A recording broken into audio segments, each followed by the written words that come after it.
mamlaka ya serikali za mitaa kuzingatia vipaumbele nilivyoainisha katika hotuba yangu. Moja, ni kuhakikisha ukusanyaji wa mapato unafikia malengo.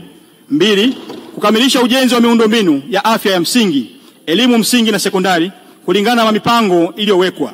3, kusimamia utekelezaji wa mkakati wa taifa wa uchumi wa kidijitali ikiwemo uwekezaji na matumizi ya mifumo ya miundombinu ya tehama katika mikoa na mamlaka ya serikali za mitaa ikiwa ni pamoja na vituo vya huduma za afya na elimu. 4, kuhakikisha mapato katika mikoa na mamlaka ya serikali za mitaa yanakusanywa kupitia mifumo ya tehama ya serikali pamoja na kufanya ufuatiliaji wa karibu wa mifumo hiyo ili kudhibiti mianya ya upotevu wa mapato. 5, mikoa na mamlaka ya serikali za mitaa kuhakikisha inatekeleza mikakati ya uchumi wa bluu, nishati safi ya kupikia na mabadiliko ya tabia nchi na utunzaji wa mazingira. 6, mikoa na mamlaka ya serikali za mitaa iendelee kuimarisha mifumo stahimilivu na endelevu ya utoaji wa huduma bora za afya, ustawi wa jamii na lishe ili kuboresha huduma ambayo ni nguzo muhimu katika kufanikisha utekelezaji wa mpango wa bima ya afya kwa wote. 7, wakuu wa mikoa na wakurugenzi wahakikishe watoto walio chini ya miaka 5 wanajiunga kwenye vituo vya jamii vya kulelea watoto wadogo mchana.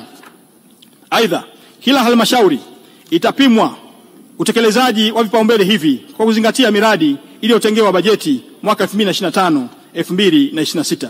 Mheshimiwa Spika, kabla ya kuhitimisha hotuba yangu, nitumie fursa hii kuwashukuru wadau mbalimbali walioshirikiana na ofisi ya Rais TAMISEMI kufanikisha utekelezaji wa mpango wa bajeti 2024-2025.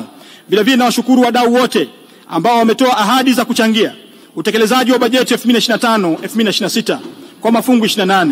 Wadau hao ni pamoja na Benki ya Dunia, UNICEF, Global Fund, Twiga Barrick Tanzania, European Union, JICA, COICA, UNCDF, CDC, SIDA, UNDP, UNFPA, UN Women, Carbon Tanzania, UNEP, WHO, AFDB, WWF, FCDO, Danida, Canada, SDC, Swiss, shirika la Korea, serikali ya shirikisho la Ujerumani, serikali ya Jamhuri ya Watu wa China kupitia FOCAC, Global Facility Financing na Gavi.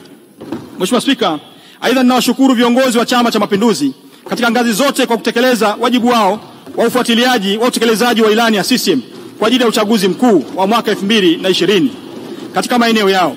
Watendaji wote wa ngazi za msingi bila kusahau wenye viti wa vitongoji, vijiji na mitaa, watendaji wa mitaa wa vijiji, watendaji wa kata, maafisa tarafa, wakuu wa idara na vitengo, wakurugenzi wa halmashauri, makatibu tawala wa wilaya, waheshimiwa madiwani, waheshimiwa wabunge, wakuu wa wilaya, makatibu tawala wa mikoa, wakuu wa mikoa na watumishi wote wa tawala za mikoa na mamlaka ya serikali za mitaa